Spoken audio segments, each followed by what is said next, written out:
నేను వచ్చేసి inter first year చదువుతున్నా. నేను మా ఫాదర్ ఐడి మీద మా పేరెంట్స్తోనే బిజినెస్ అనేది బిల్డ్ చేస్తున్నా.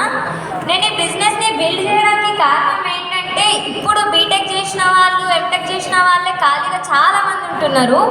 సో ఫ్యూచర్లో జాబ్స్ వస్తాయని అస్సలు హోప్ లేదు, వచ్చినా మనకు నచ్చిన ఇన్కమ్ ఉంటుందని హోప్ లేదు. సో మా డాడీతోని ఒక 2 మీటింగ్స్ విని ఈ బిజినెస్ అనేది నచ్చి మా ఇద్దరు పేరెంట్స్తోని ఈ బిజినెస్ అంటూ బిల్డ్ చేసుకుంటూ నేను ఈ బిజినెస్లో సాగిపోతున్నా. సో నాకు ప్రౌడ్ఫుల్గా ఉండేది ఏంటంటే, నేను ఈ ఏజ్లో మా ఫాదర్కి ఈ వెస్టీజ్ ద్వారా నేను బిజినెస్ చేసి 22 lakhs వరకు కార్ గిఫ్ట్ ఇచ్చిన లాస్ట్ మంతే. So Grand Vitara car last month launch చేసినాం. మా డాడీకి నేను గిఫ్ట్ ఇచ్చిన నా తరపు నుంచి. అండ్ మా మదర్కి కూడా మంచి విల్లా ఇవ్వాలా నెక్స్ట్ ఇయర్ అనుకొని బిజినెస్లో